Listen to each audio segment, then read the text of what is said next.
జరిగి రక్త ప్రసారం జరుగుట ప్రారంభమవుతుంది. 3వ నెల యందు కాళ్ళు, చేతులు, వ్రేళ్లు ఏర్పడుతాయి.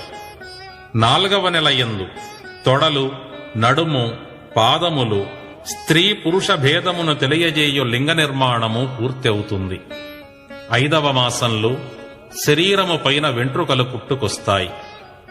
6వ మాసంలో చెవులు, ముక్కులు, నోరు, మలస్థానము, మూత్రస్థానము, స్తనములయందు 9 రంధ్రములు, కపాల మధ్య భాగమున మాడు అనబడు స్థానములు, అంతర్గతమైన బ్రహ్మరంధ్రము కలసి మొత్తము 10 రంధ్రములు తయారవుతాయి.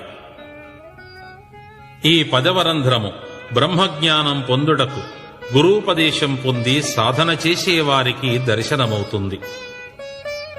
7వ మాసంలో తల్లి కడుపులో ఇలా పెరుగుతున్న మన